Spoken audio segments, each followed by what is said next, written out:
Listo. Bueno, Gilbert, quisiera comenzar leyéndole como el consentimiento informado para el desarrollo de esta entrevista.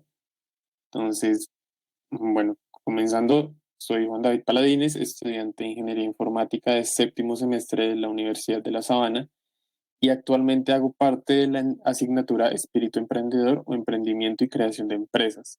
El objetivo de este trabajo es conocer los rasgos de los emprendedores. Esta entrevista tendrá como duración aproximada de 10 minutos y su participación es voluntaria. Para efectos de facilitar la toma de apuntes, la intervención será grabada. Asimismo, es posible que la actividad sea compartida en foros o espacios de la universidad con fines netamente académicos. Entonces, bueno, si usted tiene preguntas sobre sus derechos como participante, puede comunicarse con la profesora Diana Carolina Rojas Torres, jefe del Departamento de Innovación y Emprendimiento de la Universidad de La Sabana. El correo electrónico diana.rojas7@unisabana.edu.co. Entonces, Gilbert, ¿su merced está de acuerdo con este formato, con este permiso? Sí, sí, no hay problema. Gracias. Bueno, entonces comenzando con la entrevista. ¿Cuál ha sido su mayor emprendimiento, Gilbert? Bueno, en términos económicos, digamos, fue cuando creé una empresa que se llamaba Grafiletras en Colombia. Ujú. La creé en 1987. Ujú. ¿Y Y, cómo surgió esa idea de negocio? ok, eso es interesante porque después de terminar mi maestría eh, en Estados Unidos, me volví a Colombia y empecé a trabajar después de un tiempo, empecé a trabajar con el Censo de Población y Vivienda de 1985. Y yo era el segundo a cargo, estaba a cargo de toda la parte de planeación y de logística. Y era el director encargado en ausencia del director, entonces era el segundo a cargo. Entonces tenía bastante poder. Eh, y cuando un área que no me pertenecía o que yo no controlaba estaba funcionando mal, generalmente mi grupo, el que yo controlaba, tomaba control de ese grupo, de esa área, para enderezarla.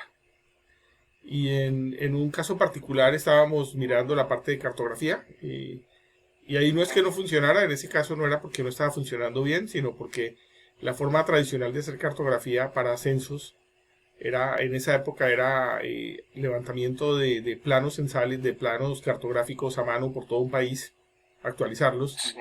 y eran en máquinas, pues eran copias gigantescas, digamos, eran planos enormes y para hacer copias, para los empadronadores había que hacer copias como fotocopias, digamos, ¿sí? Pero el nivel de información que había era igual para todo el mundo porque era lo que se había dibujado a mano.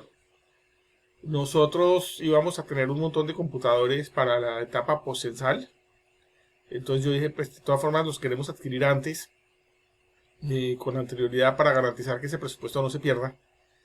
Y un día se me ocurrió, ¿por qué no digitalizamos todos los mapas?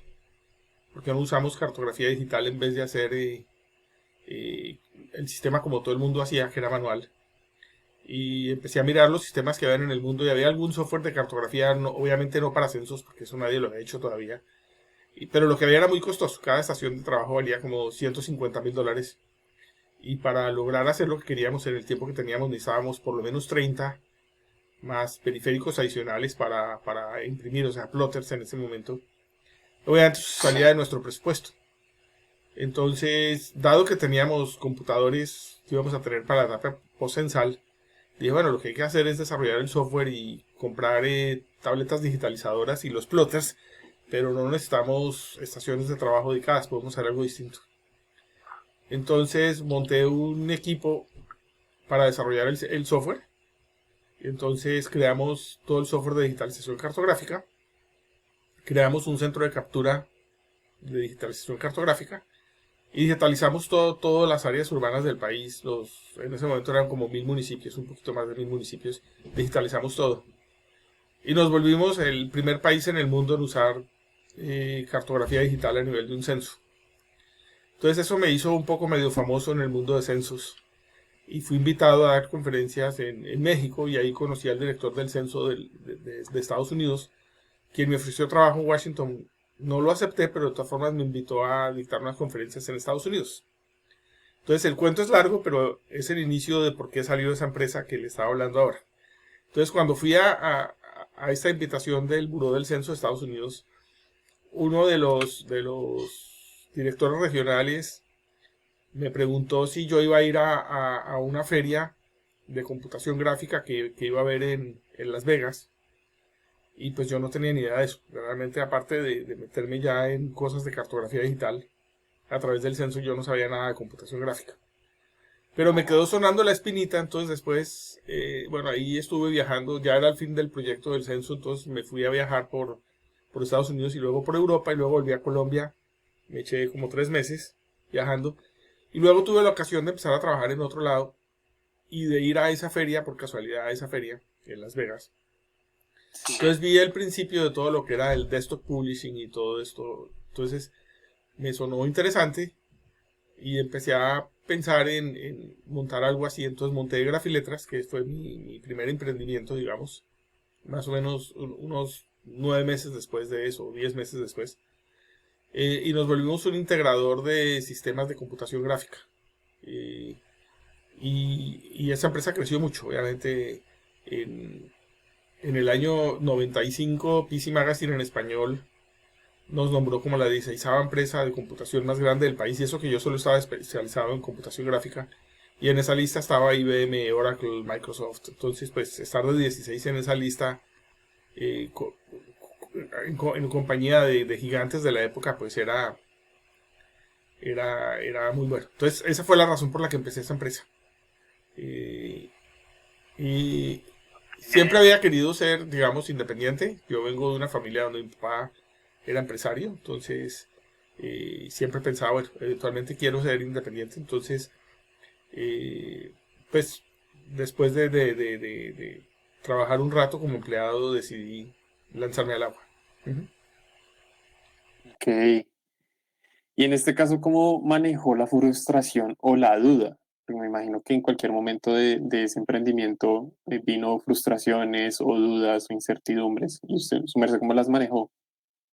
Interesante porque cuando uno cree en algo, uno no tiene dudas ni tiene nada de eso. O sea, y generalmente hablando con otros emprendedores, eso es lo que pasa cuando uno realmente cree, pues no, pues son barreras que hay que sopesar, pero y pasar.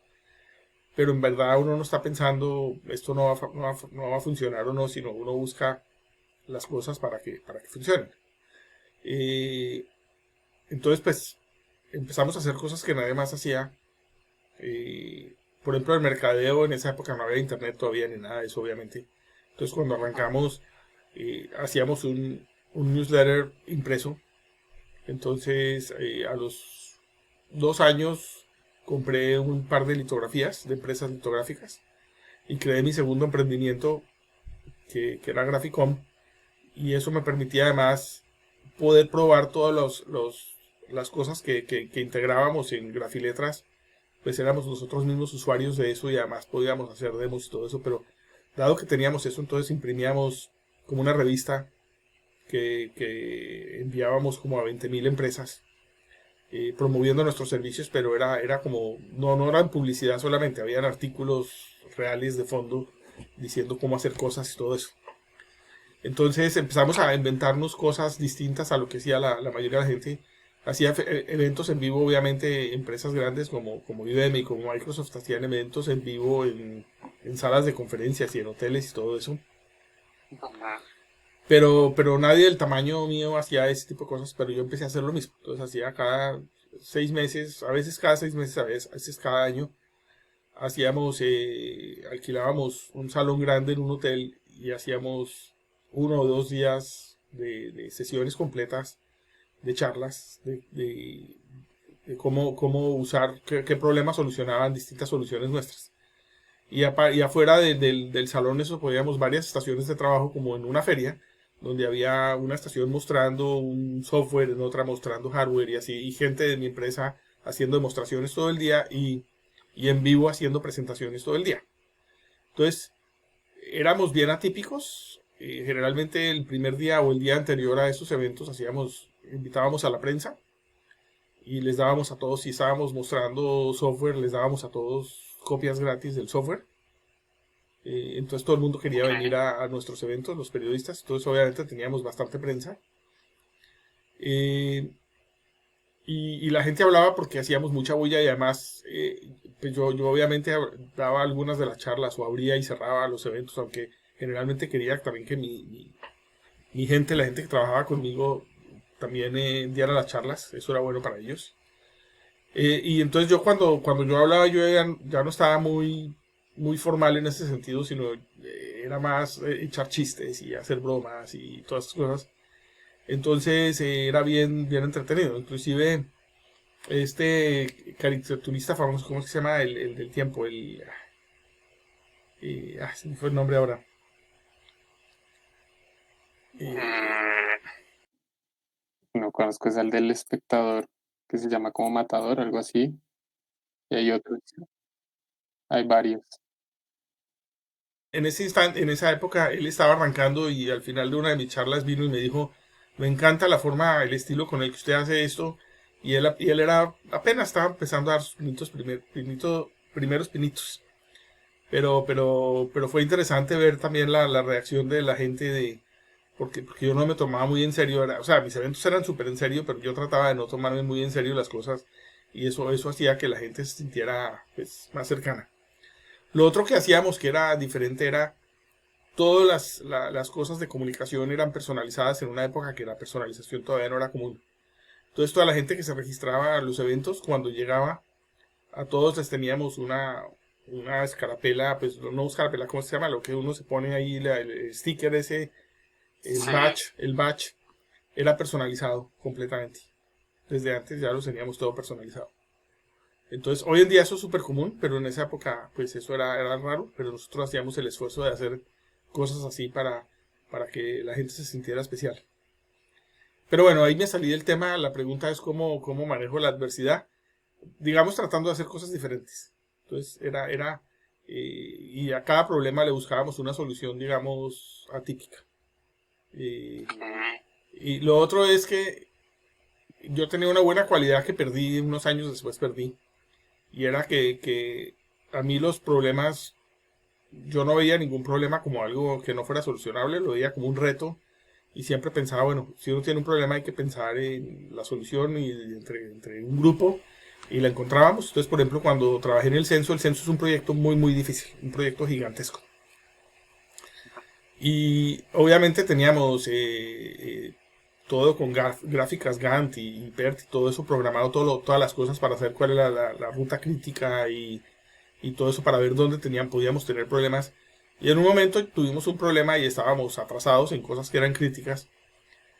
Y, y la gente que trabajaba conmigo empezaron a entrar en pánico. Entonces, yo un día les dije, no, frescos, no hay problema, sencillamente tenemos que ver si hay forma de hacer cosas en las que estamos atrasados de una forma distinta para poder desatrasarnos y estar al día. Entonces, algunos me pusieron un apodo como ¿cómo es que me decían? El imperturbable.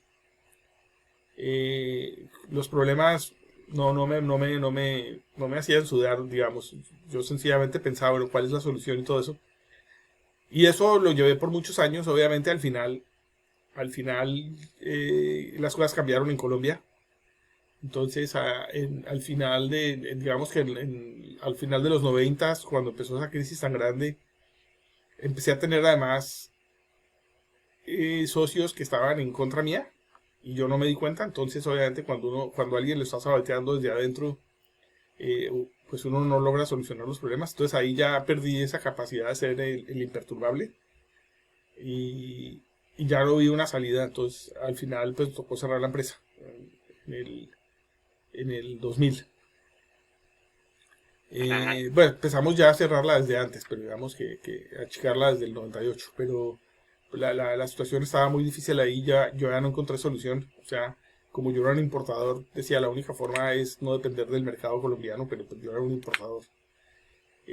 Entonces, pues al final no encontré solución, decidí cerrar y fue cuando me vine a Estados Unidos. Ujú.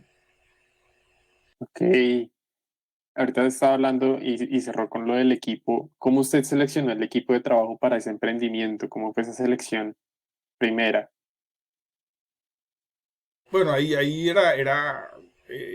buscaba gente que cumplía ciertas cualidades, no era nada especial, digamos que no era un emprendimiento de los de hoy que es pura tecnología. Aquí obviamente era mucha tecnología, pero había muchas de otras cosas. Entonces, no creo que había una fórmula especial para, o por lo menos no que yo recuerde, para escoger a la gente que trabajaba conmigo.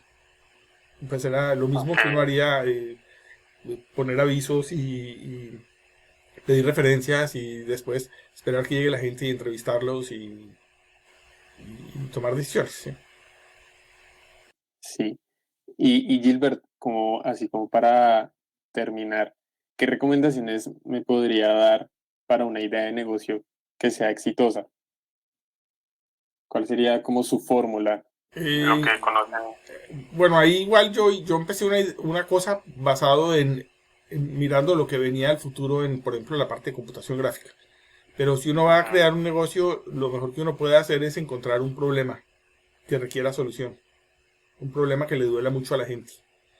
No necesariamente es la fórmula única, mucha gente no encuentra problema, crea soluciones a problemas que no existen. Por ejemplo, si uno mira el iPhone, pues no había un problema específico para crear un iPhone. Entonces, ellos crearon un mercado nuevo. Pero la mayoría de los emprendimientos exitosos es alguien que encontró un problema y generalmente en que encontró un problema porque lo afrontó él mismo.